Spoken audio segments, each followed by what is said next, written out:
So guys, I've been helping businesses for years. I'll tell you a little bit about myself. I've been in corporate finance for the past 20 odd years, and I've been helping companies recoup their cash, meaning I've been their debt collection person. Now what I would do is I would go into a company, work with their receivables, their past due amounts, get it up to date within 60 days or less, and then at that point, once we had 30 days or less on the book, we'd go back and look at their policies, procedures, figure out why they even have past dues to begin with. In many cases, it could be, policies and procedures that are outdated and red tape and such. They're holding paperwork up, billing's not going out on time, there's billing issues, you name it. So we go in there and figure out what those problems are so we can get it resolved and go forward.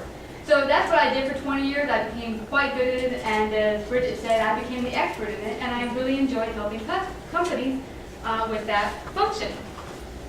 Oh boy, I did it again. Okay. So life was good as I thought. I had a high-powered corporate job making very good money, and it couldn't be better. I was taking trips and even started flying lessons. Really, really a good time in my life. And right about this time, I'd gone through a really, really, really difficult breakup, and it caused me to go into a downward spiral. I was probably using a lot of those words that Bridget was talking about.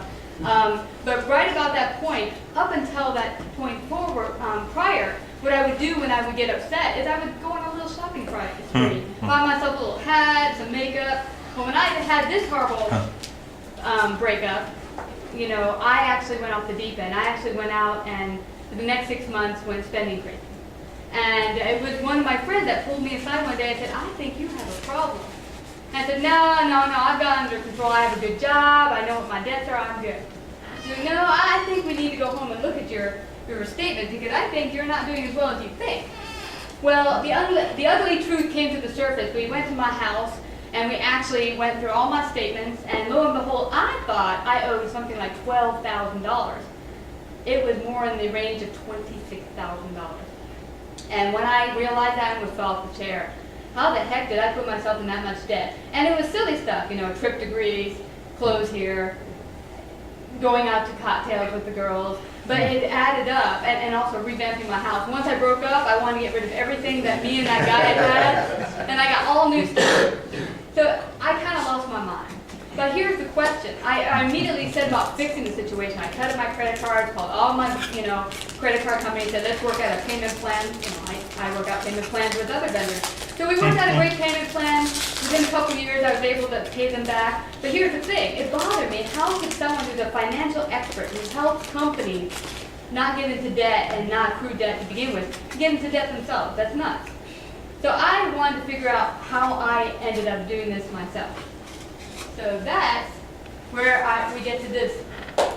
I started to do some serious checking out. I started to really review and say, okay, how could this happen? I started going to seminars and reading, and I realized that a good 85, there's a difference out there between 85 and 95% of our actions are all done from our subconscious, meaning beliefs that we pick up from before the age of 7 or 8. And they kind of get stored into our subconscious of thoughts and feelings and images, and they get translated into our behaviors later. So, I was sitting here like, now here's the thing. Before we go forward, I was at a lecture and we did this little exercise that really helped me out a lot when it came to money. So I'm going to have us all do it. It was done by Matt Curto last year. And so I'm going to have us break into partners, pick a partner, and you're going to break into partners, and we're going to do this exercise. It really helped me get in touch with my money issues. So everyone, break into partners.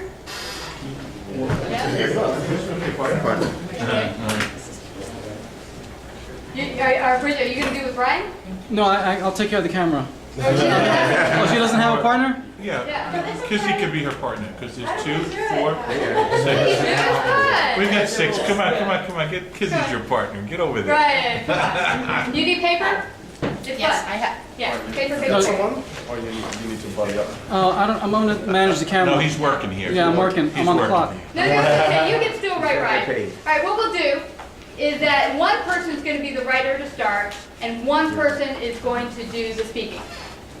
And so the person who's going to do the writing, you're going to ask your partner, what does money mean to you?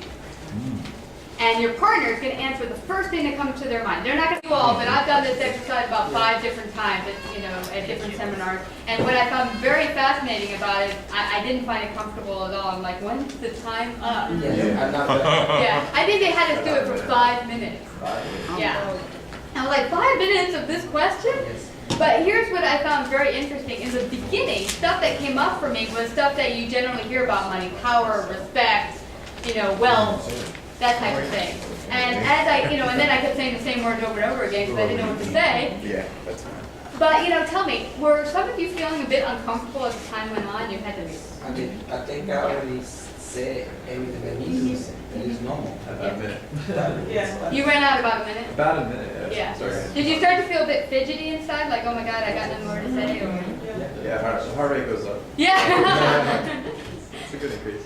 Well, I felt really, really uncomfortable in fidgeting myself, and here's the thing. What's interesting, and when they did this exercise, they explained to us that in the beginning, as you're answering the question, what pops up is your conscious, rational mind is taking all the answers. It's throwing out all the things you've heard about money. So it's, going into the drawer files and going, okay, money means this, money means that, money, all the things, great things you've heard about money, or not great things. Money's the root of all evil, or whatever. But then, as you continue to keep answering the question, you get uncomfortable because then you're getting underneath the surface. It's your subconscious coming to the surface. And then your subconscious is going, oh, the things that you're not in touch with start to come up. And that's when you get a bit fidgety and uncomfortable because those aren't the thoughts you're aware of. And for me, what was really fascinating is some of these thoughts were very conflicting. Like the beginning things I would say is wealth and power and freedom. And then when I kept answering stuff like unworthy, undisciplined, debt would creep in. And other, not nice words. Oh, love popped up. Oh, love, money. I don't love money, no! So, things like that popped up. So it's good to, look at that. For me, it was good because unworthy popped up a lot. So I said, what's that about? So I went deeper with that. And we're going to go into some deeper questions as we go. But this is something to think about. This is one good exercise that you can use with anything. What does XYZ mean to you to kind of pull it up from your subconscious? So up until the age of about 7 or 8, we as children, taken from our environment, our society, our culture, our family, we take in all the beliefs and images and ideas from what's around us. And we pull it into our subconscious. And what's amazing before the age of 7 and 8 is that the child doesn't have, his rational mind hasn't kicked in yet. So up until before it's 7 or 8, the child just takes everything into their subconscious, and he doesn't have the conscious, rational mind to throw out certain ideas that might not be relevant. So I'm going to give you a story to illustrate this. There was a mother and child, and see, I've heard this story, I don't know if it's true or not, but it illustrates the point. There's a mother and child at the kitchen one day washing dishes. And they're washing dishes, and the mom says flippantly one day, I'd like to have a boy, I'd like to have a son. And so the little girl washing dishes with her mom hears that, and upon hearing that, she takes it into her subconscious and makes up a story about it. Now, the story she made up about it was, well, Mom didn't really want me, she wanted a boy. Yeah, but that's not what Mom said at all, but that's how she took it. That's how she took it into her mind, and that's the story she made about it. Well, here's what happened. For the next 30 years, that little girl went around acting like a boy. She ran around playing sports, never wore dresses, wouldn't go to the spa with her mom. And when she became 30, she started to get more in touch with her feelings and realized that this was something under the surface that she had never realized, and she just started to realize it. And she remembered this incident. And it hurt her because she felt like my mom never wanted me. So she brought it to her mom, and she said, Mom, remember when you said this when we were washing dishes one day? And her mom's like, well, no. And if I did, I certainly didn't mean I didn't want you. I just meant I would like to have another little child and have it be a boy, have a boy and a girl.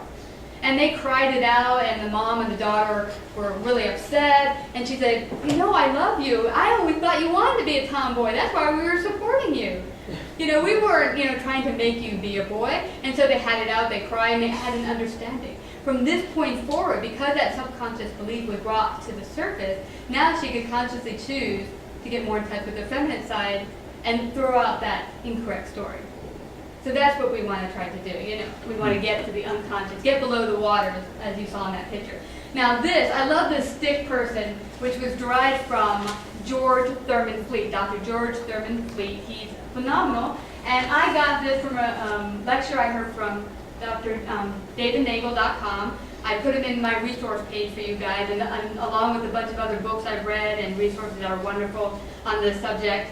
But he derived this. He did experiments for chiropractors and trying to get them to understand and illustrate how the conscious and subconscious mind work. And he came to the idea that the conscious mind and the subconscious mind and all the thoughts and feelings in them result in the behaviors and actions that are carried out through our body. So our beliefs are carried out with and through our body and create the results, circumstances, and the environment in which we see. So if you're not happy with something you see in your life right now, it's because there's something underlying in the subconscious that you're not aware of, and then you keep repeating it over and over again. It's like a vicious cycle. You'll have these negative beliefs or subconscious stories that you have here you're not aware of. You think certain thoughts about those thoughts and feelings that go into your conscious mind, and then you think, oh, I'm not worthy, I'm not good, but you're not even conscious that you're thinking those things. Then hence, you take it into your body, you act them out, and then you get your results, circumstances, and environment. And then here's the thing, when you see your results, circumstances, and environment, they will mirror what's going on inside of you. So you're going to see messed up results outside and say, I don't want this, this is shit, oh, this is horrible, oh. And then you're going to reconfirm the thoughts and feelings in your subconscious. So it'll be like a constant circle, evolving circle, over and over again. You'll be stuck in that awful loop until you can get deep in there and discover what are those subconscious beliefs. So now we're going to do that a little bit. And before we do that, I'm going to let you know something that helped me out for discovering the subconscious beliefs, which is one of the laws, the universal law is called the law of polarity. The law of polarity tells us that everything in the universe has an opposite and is equal, which means you don't see a book without a right side. You don't see a book without a book top or a bottom. Everything, a coin has one side and another side. There's no coin out there with one side missing. So same goes with life. Meaning in life, there is lack, but there's also abundance. There's wealth, there's debt. And they're both in existence at the same time. Now that's hard to grasp because sometimes if your life is not looking too good and you have a lot of debt, you can't imagine where the heck there's wealth. But there is. And here's what I learned. And this law helped me in that here's the key. Take action and don't worry about the how. Because one of the biggest things that come up, for me especially when I first started my business, is I didn't have money to start my business. And I kept waiting to get started with my business, thinking that when I get things together and I start getting money in and things start showing up, then I'll get started. Well, it just never kept happening. And a perfect example is the first symposium. I had, after meditating came to the conclusion that I had a divine inspiration to put together a speaking event, a live speaking event. Now at the time, I wanted to have a drastically big event, a hotel and whatever, but needless to say, I didn't have the money to put together any event. So I put it aside and said, well, it's not possible. And actually, I got to the point where I said, you know what, I'm going to keep on saying it's not possible, it's not going to come about. So what I did, I took the step. I took an action step. Even though I didn't have the money at the time, what I did, I went forward. I started looking for spaces around New York, like in churches, that could donate their space so that we could have our symposium. Because I took that first action and started going to church, telling all my friends, all my business partners what I was doing, I actually found someone to help me put up the space. Yeah. And the same happened with the radio show. So what I've found through life is that, you know, as you go through life and you think, well, this is not going to be possible, take that step forward, do the action anyway. Because when I booked that room for the first symposium, I didn't have any money. And I said, could you just not take a deposit? I promise I'll pay you. And they said, well, we're not supposed to do that. I said, please. And they did. They put down, you know, saved the room for me. And I was able to come and pay them. But only because I took that first step. And so throw out the how. Don't think about the how, because that's where people get stuck. They're like, oh, I got to wait for the how to show up. Don't worry about the how. It will show up. Just take the first step. And, okay, now here's some of the things that helped me. What were your earliest memories about money? Was the experience positive or negative? Now, these are some of the questions you might want to reflect on your own, because it really is not something you can delve into in 2 seconds. But for me, my money story growing up, I'll tell you. Now, he said my first job was actually working at Copycats. It was actually helping my mom at home. My mom was stressed, raising the whole family by herself. working 2 jobs, and she recruited me to clean and take care of the whole house, cook, take care of the kids, and she said she'd pay me 25 cents at 5 years old. I thought it was a phenomenal deal. At the time, I couldn't wait to get paid, and I did what she said. I kept the house going for a full week, cooked all the meals, and at the end of the week, I was looking forward to getting my payment, and my mom said, no, I put it in your college fund. I was like, what the heck is college fund? Well, needless to say, I now reflected and realized that my money story from that has been that I'm not worthy to be paid what I'm worth. That was what came from that. Now, I learned it little by little over these past several years, but that story came up and I realized why I would always turn people down. Why when I would go for a big deal, I would keep undercutting myself. Now I've learned where that comes from, and now I can consciously choose not to do that. You know, another question I asked myself was, what was your parents' approach to money? How did they deal with money? My parents' approach to money was, well, one was a super saver. He would not spend anything, super frugal. But then my mom was the sacrificer. She would kill herself, give her very last penny to all the family, and have nothing for herself. But then tell everyone how great and wonderful she is and how resentful she is for all she does for everyone. So it was that dichotomy going on that when I grew up, I realized early on I was always told, oh, you're so generous, oh, you're so generous. And something inside of me felt uncomfortable with that. And I know why now, because it was coming from a place of not altruistic. It was because I was looking to be worthy. I was looking for them to like me. So I was doing a lot of nice things and giving people money because I wanted to get their love or worthiness or whatever. So that I found played out there. Now, as far as my dad went, he was a super saver, but then he would go out and buy a sports car when he would, you know. So he had the splurging thing that I picked up, which I then realized later. So, you know, there's things I realized that from what my parents did, their behavior that worked out into my own life, that I realized, okay, now I'm seeing what's going on, I see the picture, and I'm choosing not to do that. Now, here's one more question. The last one we're going to go over is, if money were a love relationship, how would you define it? I love this question. Because when my mentor asked me this, I was like, what? Money is not a relationship, it's money. And she said, no, but I bet you anything, the relationships you have with your coworkers, your friends, I bet there's a correlation to how your relationship is or how you are with money. And she was right. She was very right. In fact, my family and I had often had squabbles and broken up and got back together. And the same was true with love relationships. I would date a guy, we get really serious, and I think we're going to get married, and they'd dump me. You know.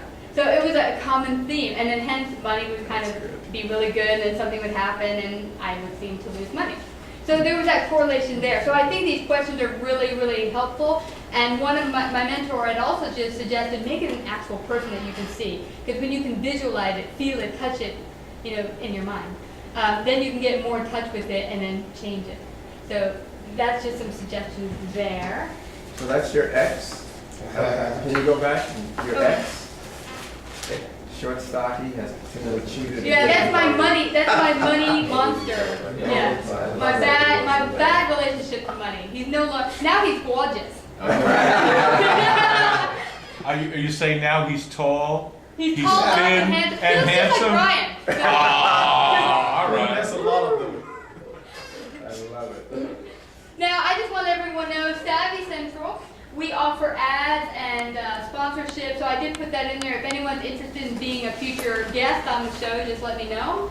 And we do have a discount for any of the participants that came to this event.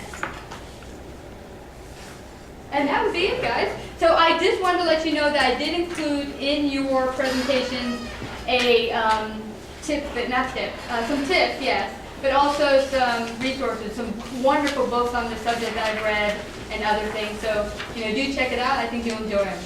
Stop. Don't think about your answer. Just say the first thing that comes to your mind. Now you're going to keep on asking that question for the next minute and a half. So you say, what does money mean to you? You say it. What does money mean to you? And you just keep going, you know, and don't stop. Okay. And then we're gonna, you know, trade places after a minute and a half, and then yeah. You want to go first? Wow, you keeping time? No, I don't want to.